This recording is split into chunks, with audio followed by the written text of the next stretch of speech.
Hello friends, how are you friends. हम लोग ने स्टार्ट किया था कॉस्ट अकाउंटिंग के साथ, जो कि आपका ग्रुप 1 का आईपीसीसी ग्रुप 1 का पेपर नंबर 3 है, cost accounting and financial management. तो हमने कॉस्ट अकाउंटिंग के साथ अभी स्टार्ट किया था, अभी फाइनेंशियल मैनेजमेंट हम नहीं टच कर रहे हैं। तो कॉस्ट अकाउंटिंग में अभी तक जो हमने किया, हमने सिर्फ एक बेसिक्स को टच किया, कुछ बेसिक्स टर्म्स को। तो बेसिक्स ऑफ कॉस्ट अकाउंटिंग अभी तक पढ़ा हमने। उसमें क्या कुछ हम लोगों ने देखा, एक हमने देखा कि हमारे पास कॉस्ट क्या है। सबसे पहले जो ये वर्ड है कॉस्ट अकाउंटिंग का, हमने इसको डिवाइड किया। तो हमने सबसे पहले पूछा कि कॉस्ट क्या चीज़ है। हमने कहा कोई भी खर्चा कर रहे हैं हम, any expenses cost, right, any expense attributable to a product or activity. यहाँ पर मैंने आपको एग्जांपल दी कि आप मॉल में गए, आपने मॉल में जाकर एक शर्ट ली 1500 की, तो ये 1500 क्या है, आपका एक्सपेंस है, आपकी कॉस्ट है। इसी तरह से बिजनेस ने भी काफ़ी कॉस्ट इनकर करनी है अपना एक फिनिश्ड प्रोडक्ट बनाने के लिए, राइट। तो हमने कहा कॉस्ट क्या है, कॉस्ट इज एक्सपेंस। फिर हमने देखा कॉस्टिंग क्या है। कॉस्टिंग क्या है, process to identify cost, process to identify cost. अलग अलग प्रोसेस हैं आइडेंटिफाई करने के लिए कि हमारी कॉस्ट कितनी है, राइट। उसके बाद हमने बात की कॉस्ट अकाउंटिंग की।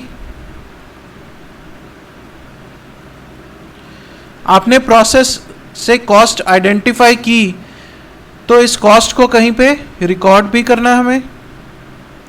हमें इस कॉस्ट को कहीं ना कहीं लिखना भी है, रिकॉर्ड भी करना है, राइट। तो उस रिकॉर्डिंग को हम बोलते हैं कॉस्ट अकाउंटिंग। क्लियर है। उसके बाद बात की मैंने कॉस्ट अकाउंटेंसी की।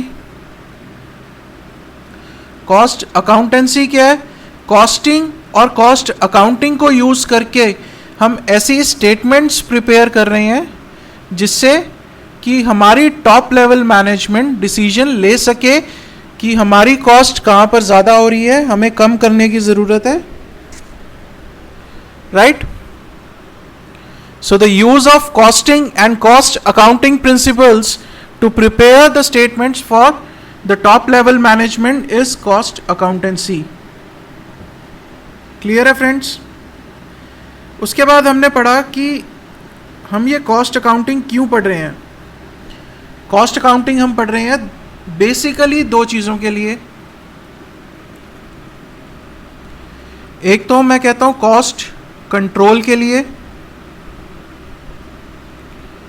और दूसरा मेरे पास आता है कॉस्ट रिडक्शन के लिए। ये भी मैं आप लोगों को बता चुका हूं, कॉस्ट कंट्रोल क्या चीज़ है और कॉस्ट रिडक्शन क्या चीज़ है। Clear. So basic aim cost accounting क्या है, कॉस्ट कंट्रोल करना और कॉस्ट को कम करना, कॉस्ट को रिड्यूस करना। उसके बाद कुछ और टर्म्स आई, लास्ट लेक्चर में मैंने आपसे डिस्कस की कि हमारे पास कॉस्ट के 3 एलिमेंट्स हैं, 1 2 3। कौन कौन से एलिमेंट्स हैं, तब मैंने आपको बताया था कि ह्यूमन सर्वाइवल के लिए 3 चीज़ें इंपॉर्टेंट हैं, रोटी, कपड़ा और मकान। इसी तरह से किसी भी बिजनेस में, मैन्युफैक्चरिंग बिजनेस में 3 तरह की कॉस्ट होती है at the very basic raw level. कौन कौन सी कॉस्ट होती है, सबसे पहले मटेरियल की, उसके बाद इस मटेरियल से हमें फिनिश प्रोडक्ट बनाना है तो हमें लेबर भी चाहिए, और हमारे कुछ अदर एक्सपेंसेस भी होंगे, राइट। तो जिस तरह से ह्यूमन सर्वाइवल के लिए हमें रोटी, कपड़ा और मकान चाहिए, उसी तरह से बिजनेस में बेसिकली 3 टाइप की कॉस्ट हैं, material, labour and expenses. These costs are further divided into direct cost and indirect cost. Direct cost को बोलते हैं प्राइम कॉस्ट, और जितनी भी इनडायरेक्ट कॉस्ट है उसको हम बोलते हैं ओवरहेड कॉस्ट. अब सर डायरेक्ट कॉस्ट क्या है, इनडायरेक्ट कॉस्ट क्या है, ये भी हमने लास्ट लेक्चर में डिस्कस किया कि डायरेक्ट कॉस्ट क्या है. Any cost which can be identified in 1 unit of finished product. Any cost which can be identified in the making of 1 unit of finished product is my direct cost. वहाँ पे मैंने example लिया last lecture में कि आपने एक shirt बनानी है, उसके लिए आप फैब्रिक लेके आ रहे हो, तो आपको पता है कि एक शर्ट बनाने में मेरा अप्रॉक्सीमेट फैब्रिक कितना यूज़ होगा. इफ़ आई से कि फैब्रिक मेरा 2.5 मीटर यूज़ होगा, तो मुझे पता है 2.5 मीटर की मेरी कॉस्ट कितनी आएगी. यस, एक यूनिट को बनाने में मेरा कितने का फैब्रिक यूज होगा, I know that. So that is my direct cost. Any cost which can be identified in the manufacturing of 1 unit of a finished good, that is my direct cost. उसके बाद हमने बात की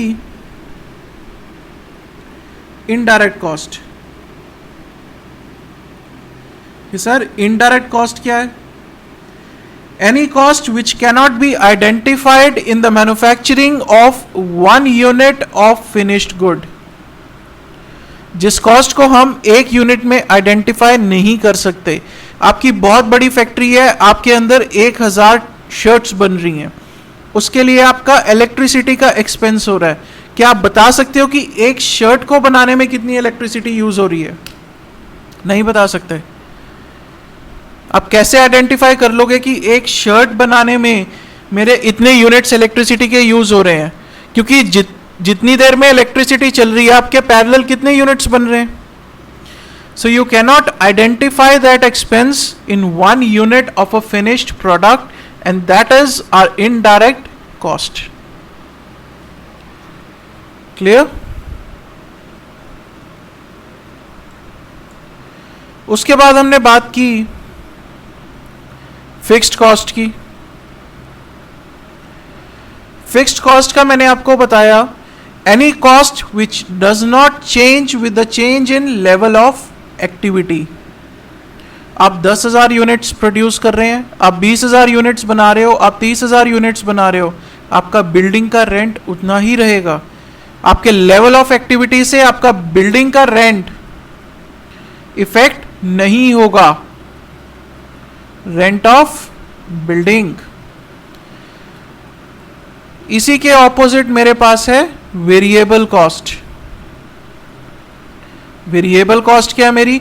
any cost which very with the change in level of activity is variable cost. That is like cost of direct material. What is direct material? Fabric. आपने 20,000 unit बनाने हैं, आपको fabric चाहिए 100 मीटर. आपने 20,000 यूनिट बनाने हैं. अब आपने अगर 30,000 यूनिट बनाने हैं तो क्या इसी क्वांटिटी से आप 30,000 यूनिट बना लोगे? नहीं सर, हमें इसके लिए 150 मीटर चाहिए. तो ऑब्वियसली 100 मीटर की कॉस्ट और 150 मीटर की कॉस्ट में डिफरेंस होगा. That means your cost is varying with the vary in level of activity. Clear है फ्रेंड्स? तो ये थे हमारे कुछ बेसिक कॉन्सेप्ट्स जिनके बारे में हमने लास्ट लेक्चर्स में डिस्कस किया कि कॉस्ट क्या है, कॉस्टिंग क्या है, कॉस्ट अकाउंटिंग क्या है, कॉस्ट अकाउंटेंसी क्या है, कॉस्ट कंट्रोल क्या है, कॉस्ट रिडक्शन क्या है. फिर हमने बात की मटेरियल, लेबर और एक्सपेंसेस की 3 एलिमेंट्स. उसके बाद हमने बात की डायरेक्ट कॉस्ट की, इनडायरेक्ट कॉस्ट की, फिक्स्ड कॉस्ट की और वेरिएबल कॉस्ट की. आज हम अपना एक नया चैप्टर शुरू करने जा रहे हैं, दैट इज मटेरियल, कॉस्टिंग।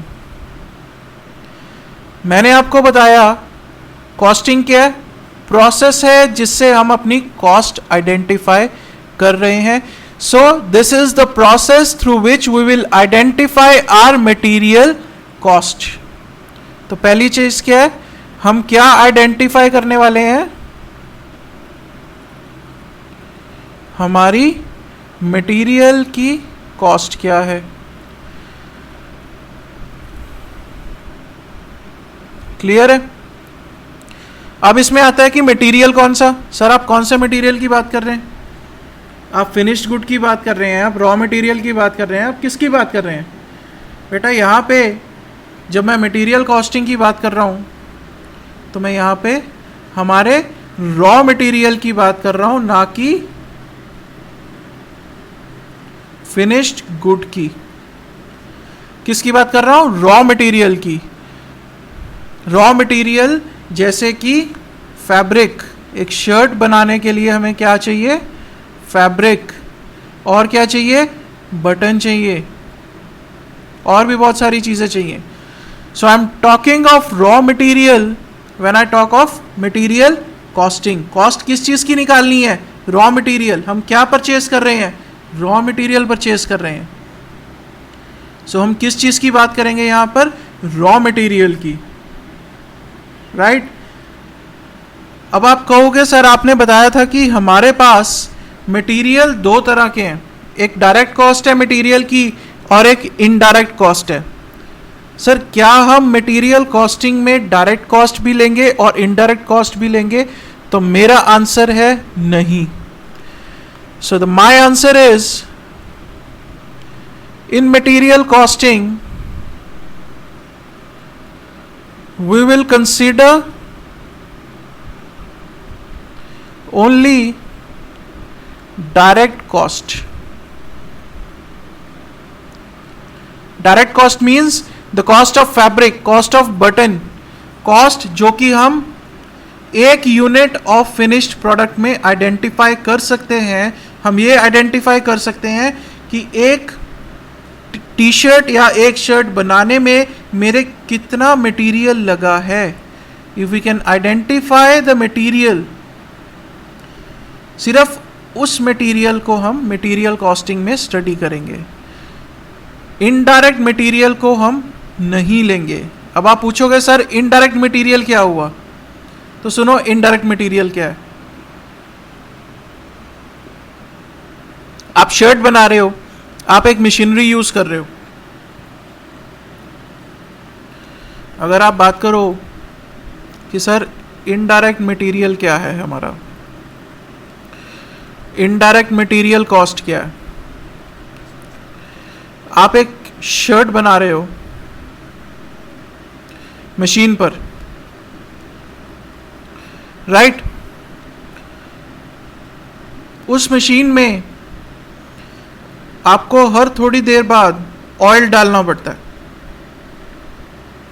उस मशीन में आपको हर कुछ घंटे बाद ऑयल डालना पड़ता है। आपको मशीन की ऑयलिंग करनी पड़ती है फॉर इट्स स्मूथ रन। ठीक है सर, तो ये ऑयल क्या है? मेरा रॉ मटेरियल ही एक तरह से। जरूरी है एक शर्ट बनाने के लिए मेरी मशीन ठीक चलती रहे, उसके लिए मैं उसकी ऑयलिंग करता हूं। तो ये ऑयल भी तो मेरा रॉ मटेरियल ही है। बिल्कुल सर, रॉ मटेरियल है।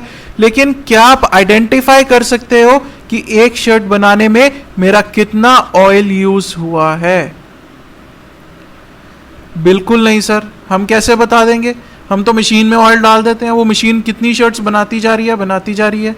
हम कैसे बता देंगे कि एक शर्ट बनाने में हमारा कितना ऑयल यूज हुआ है? We can not tell this. So this is our indirect material cost. लेकिन हम अगर मटेरियल कॉस्टिंग चैप्टर की बात करें तो इसमें हम सिर्फ डायरेक्ट कॉस्ट की बात करेंगे, हम इसमें इनडायरेक्ट कॉस्ट की बात बिल्कुल भी नहीं करेंगे। तो सर इनडायरेक्ट मटेरियल कहां जाएगा? वो भी तो हमारी कॉस्ट है, वो भी तो फैक्ट्री की कॉस्ट है, वो भी इंपॉर्टेंट है। बिल्कुल सर, बहुत ज्यादा इंपॉर्टेंट है। लेकिन ये इनडायरेक्ट मटेरियल इनडायरेक्ट कॉस्ट जितनी भी है वो हम पढ़ेंगे ओवरहेड्स के चैप्टर में, ओवरहेड्स कॉस्टिंग। जितनी भी इनडायरेक्ट कॉस्ट है वो सब जाएगी ओवरहेड कॉस्टिंग के चैप्टर में। क्लियर है? सो मैंने अभी तक आपको दो चीजें बताई हैं मटेरियल कॉस्टिंग में, कि एक तो हम मटेरियल की कॉस्ट निकालेंगे। किस मटेरियल की निकालेंगे? हमारे रॉ मटेरियल की, जिससे हम अपना फिनिश्ड प्रोडक्ट बना रहे हैं, जिससे हम अपनी टी शर्ट या शर्ट बना रहे हैं। किससे बना रहे हैं? फैब्रिक से बना रहे हैं। उस फैब्रिक की क्या कॉस्ट है एक यूनिट में हम आइडेंटिफाई कर सकते हैं, डेफिनेटली कर सकते हैं। तो उसकी कॉस्टिंग कैसे करनी है, हमें उसका रिकॉर्ड कैसे करना है, उसकी कॉस्ट हमें आइडेंटिफाई कैसे करनी है, वो हम मटेरियल कॉस्टिंग में पढ़ेंगे। सी, कोई भी चीज बनानी है, अगर मैं शर्ट की बात करूं तो उसमें मटेरियल कॉस्ट का एक सबसे बड़ा एलिमेंट है, क्योंकि इसके बिना आपकी शर्ट नहीं बन सकती, राइट? सो मटेरियल कॉस्टिंग एक बहुत बड़ा रोल प्ले करता है आपकी total cost of finished product में। एक फिनिश्ड प्रोडक्ट की टोटल कॉस्ट क्या निकलती है, उसमें मटेरियल कॉस्ट का एक बहुत बड़ा पार्ट होता है, because without that you cannot manufacture the finished product. Clear? So this is one of the most important chapters, इसलिए हम मटेरियल कॉस्टिंग से ही शुरू कर रहे हैं। अब आप बोलोगे सर हम क्यों पढ़ रहे हैं ये material costing? The next question is what is the relevance of studying material costing? अब आपका क्वेश्चन क्या होगा? व्हाई वी आर स्टडिंग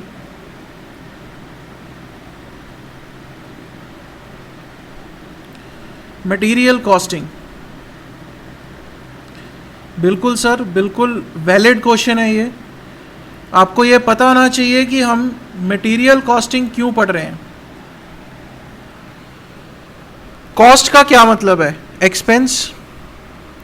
और मैंने आपको बताया कि हमारा मेन एम क्या है ये पढ़ने का, हमने अपने एक्सपेंस को कम करना है।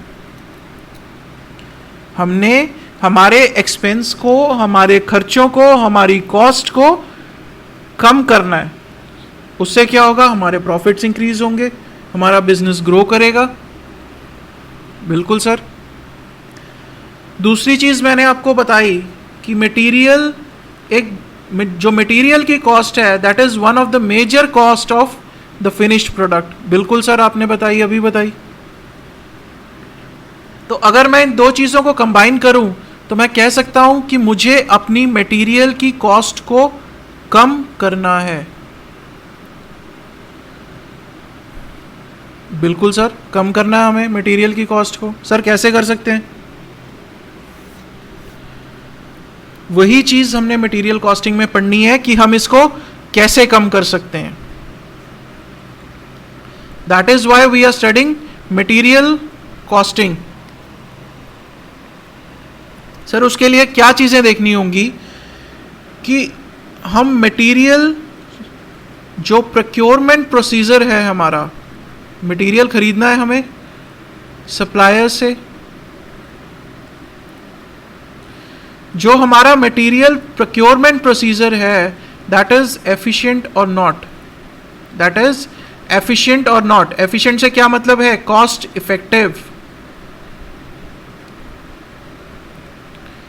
इसका क्या मतलब है कि हम सही टाइम पर, at the right time, right quantity order कर रहे हैं टू द राइट सप्लायर। ये हम क्या कर रहे हैं? ऑर्डर। अब सपोज करो आपको शर्ट्स बनानी है, राइट? ठीक है सर, हम शर्ट्स बना रहे हैं, हम मैन्युफैक्चरर हैं शर्ट के। अब आपके अंदर, आपके पास एक ऑर्डर आया, आपने 1000 शर्ट्स बनानी है। राइट। अब क्या है, आपने पहले आइडेंटिफाई किया मेरे को 1000 शर्ट्स बनाने के लिए फैब्रिक कितना चाहिए। ठीक है सर। आपने कहा मेरे को 500 मीटर चाहिए। आप अपने स्टोर में गए, आपने चेक किया क्या मेरे पास 500 मीटर पड़ा है, आपके पास सिर्फ 350 मीटर पड़ा है। तो आपको क्या करना होगा, आपको 150 मीटर इमीडिएटली मंगवाना पड़ेगा। सर बिल्कुल मंगवाना पड़ेगा, नहीं तो क्या होगा, आप ये 1000 शर्ट्स का ऑर्डर टाइम पर पूरा नहीं कर पाओगे।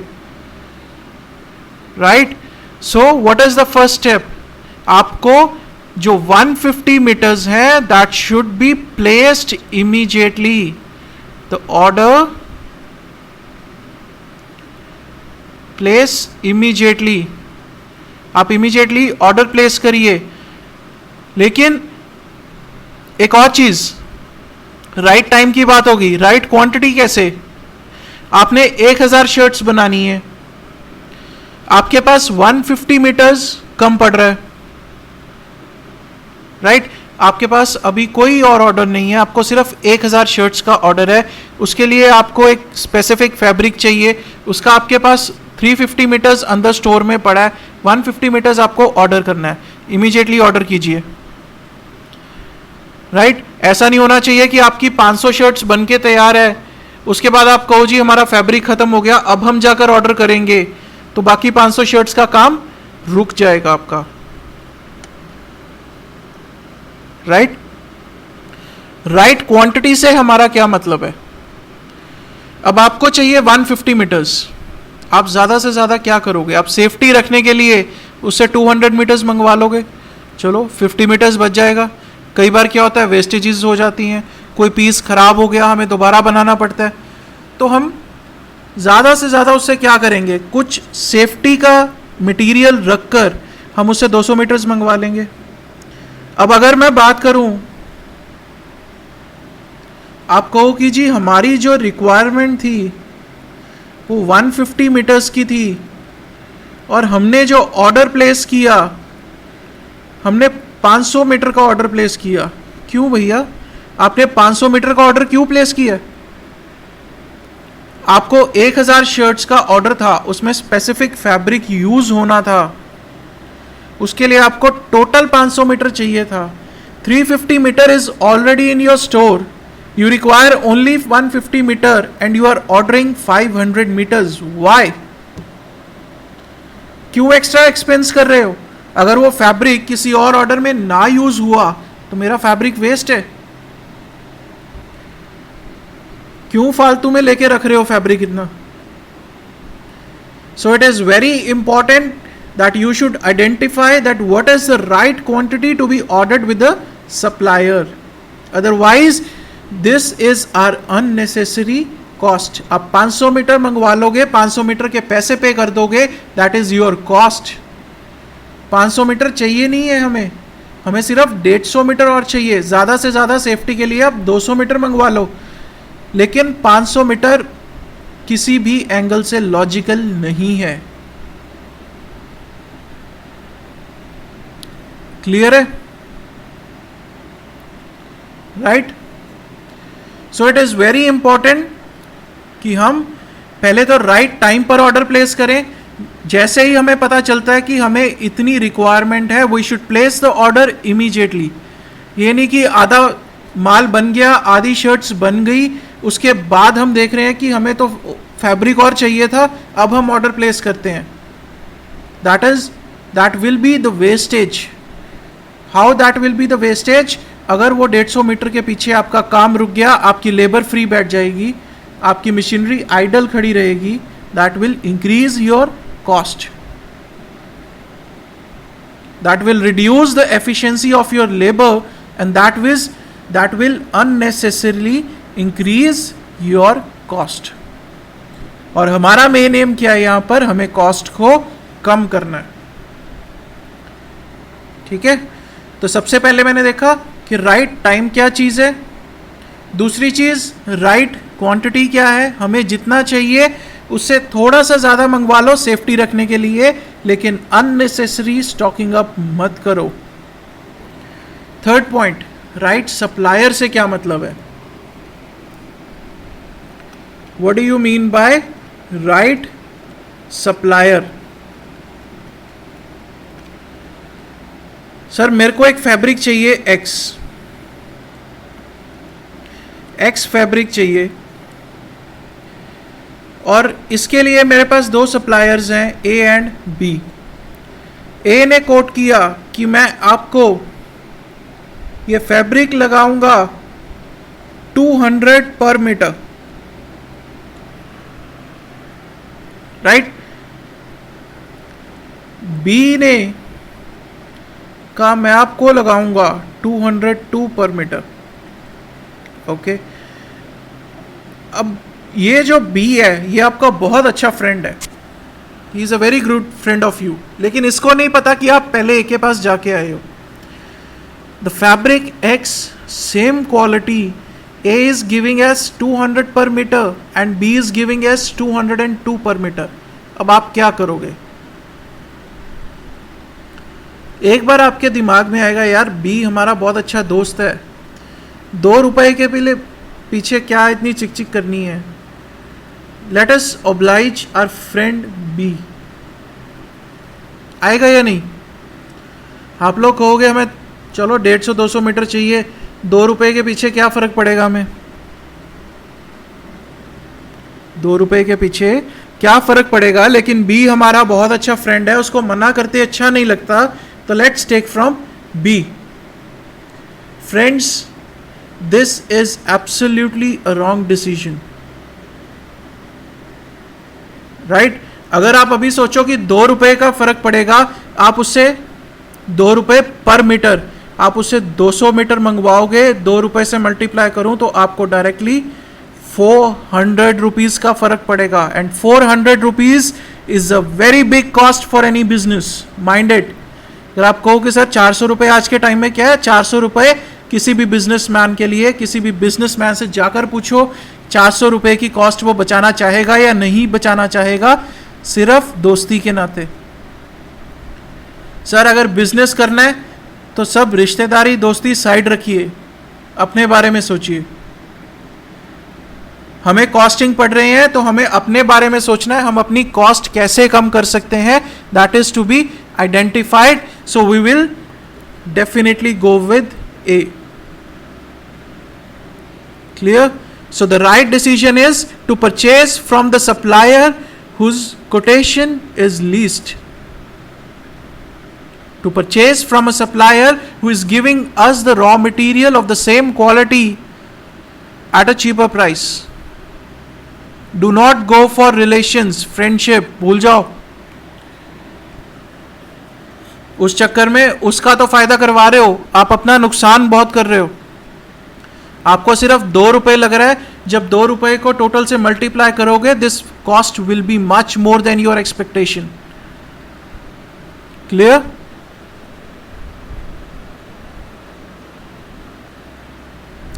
सो हमने 3 चीजें देखी। हमने कहा जब भी हमने मटेरियल खरीदना है, सबसे पहला स्टेप क्या होगा? हमें मटेरियल खरीदना है, खरीदना ही हमारी मटेरियल कॉस्ट है। तो उस चीज़ के लिए हमने कहा कि हमें देखना है कि हम क्या हमारा प्रोक्योरमेंट प्रोसीजर ठीक से काम कर रहा है या नहीं कर रहा। ठीक से काम करने का क्या मतलब है कि हम जो मटेरियल प्रोक्योर कर रहे हैं, हम ऑर्डर प्लेस कर रहे हैं मटेरियल का, that is at the right time, in the right quantities, with the right supplier, right. और क्या चीज़ें ध्यान में देनी है हमें? अगर हमारा मटेरियल शॉर्ट हो गया, जैसे मैंने आपको बताया कि आप ऑर्डर आपने टाइम पे प्लेस नहीं किया, तो उससे क्या हो सकता है? मटेरियल शॉर्टेज होगी। अगर हमारी मटेरियल शॉर्टेज हो गई तो हमारा क्या होगा? हमारा प्रोसेस रुक जाएगा। आप शर्ट्स बना पाओगे? आपके पास फैब्रिक ही नहीं है, आप शर्ट्स कैसे बनाओगे? तो उससे क्या होगा? आपकी लेबर जो है वो आइडल बैठेगी, फ्री बैठेगी आपकी लेबर, लेकिन आपको लेबर को सैलरी तो देनी है, तो ये क्या होगा, अननेसेसरी कॉस्टिंग होगी। बिल्कुल सर। अब अगर लेबर बैठी है तो इलेक्ट्रिसिटी का एक्सपेंस तो होगा ही होगा। हमारी मैन्युफैक्चरिंग कुछ नहीं हो रही है, मैन्युफैक्चरिंग हमारी रुक गई because of shortage of raw material, लेकिन हमारा इलेक्ट्रिसिटी का एक्सपेंस तो हो रहा है। बिल्कुल सर, बिल्कुल हो रहा है। तो इसीलिए हम कहते हैं कि टाइमली ऑर्डर प्लेस करना बहुत इंपॉर्टेंट है, नहीं तो क्या होगा, मटेरियल की शॉर्टेज होगी, मटेरियल शॉर्टेज होगी तो अननेसेसरी हमारी कॉस्ट इंक्रीज होगी। And our main aim here in the cost accounting is to reduce, to control our cost, right. दूसरी चीज मैंने बात की क्वांटिटी की, राइट। अगर मेरे को 150 मीटर की रिक्वायरमेंट थी और मैं मंगवा रहा हूं 500 मीटर, तो मेरा क्या होगा, एक्सेस मटेरियल पाइल अप होगा। ये एक्सेस मटेरियल मैं कहां पे रखूंगा, अपने गोडाउन में रखूंगा, अपने स्टोर में रखूंगा। अब सपोज करो आपने 500 मीटर वो मटेरियल मंगवा लिया, आपने लाके स्टोर में रख दिया, उसमें से आपने 150 मीटर अपनी शर्ट्स बनाने के लिए यूज कर लिया, 350 मीटर आपका स्टोर में पड़ा है, आप भूल गए, 350 मीटर रख के आप भूल गए, वो फैब्रिक किसी और ऑर्डर में यूज भी नहीं हुआ, पड़ा है स्टोर में ऐसे ही, तो क्या वो खराब नहीं होगा फैब्रिक? डेफिनेटली खराब होगा, राइट। सो मटेरियल को अननेसेसरी अगर हम स्टॉक करेंगे तो हमारे चांसेस है कि हमारा मटेरियल जो है वो डैमेज हो जाए, डैमेज टू मटेरियल, राइट। जो फैब्रिक पड़ा है 350 मीटर जो पड़ा है, आपको एक साल बाद याद आया कि मेरे पास वो फैब्रिक स्टोर में पड़ा है, आपके पास कोई ऑर्डर आया जिसमें वो फैब्रिक यूज होना है, आप गए, आपने स्टोर में जाकर वो फैब्रिक निकाला जब, तो वो फैब्रिक बिल्कुल खराब हो चुका था, बिल्कुल यूज नहीं हो सका था, फैब्रिक वो यूज नहीं कर सकते थे आप नए ऑर्डर में, बिल्कुल पड़ा पड़ा वो एक साल में वो फैब्रिक बिल्कुल खराब हो गया था, दैट वाज टोटली डैमेज्ड। तो क्या हुआ, ये 350 रुपीज की जो कॉस्ट हमने इनकर की, that is a total waste, unnecessary cost हमने इनकर की, राइट। पैसा हमारी जेब से जा चुका है, मटेरियल खराब हो गया, अब फिर से मंगवाना पड़ेगा, फिर से पैसा जाएगा, तो हमारी कॉस्ट उतनी इंक्रीज हो गई। सो हमें क्या देखना है कि हमारे पास मटेरियल की शॉर्टेज भी ना हो और हमारे पास एक्सेस मटेरियल भी ना हो, that will lead to our carrying cost. एक टर्म हम यूज करते हैं, carrying cost. Carrying cost means इस मटेरियल को हमारे स्टोर में कैरी करने की कॉस्ट। क्लियर?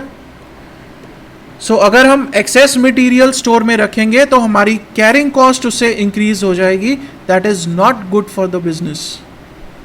अननेसेसरी कॉस्ट हमें हर तरह से कट करनी है। क्लियर है?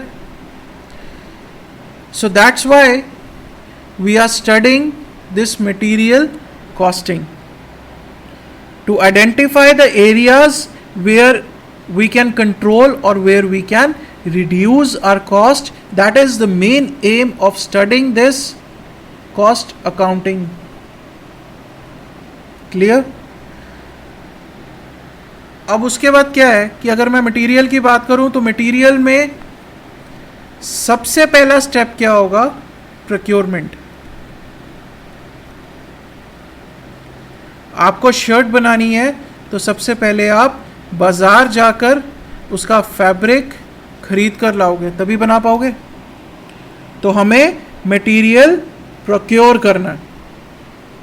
तो उस प्रोक्योरमेंट का क्या प्रोसीजर है?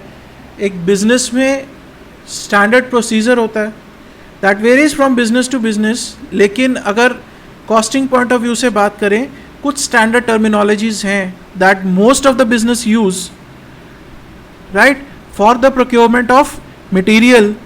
अब प्रैक्टिकली कितना करते हैं that depends from business to business, but there are some certain standard things, right? So this procurement procedure we are going to study in the next lecture. तो हम नेक्स्ट लेक्चर में क्या पढ़ेंगे? Procurement procedure of material, raw material, right? हमें raw material चाहिए तो उसका procure करने का, उसको परचेज करने का क्या प्रोसीजर है वो हमें जानना है. आप लोग पूछोगे सर हमें क्या करना है जान के?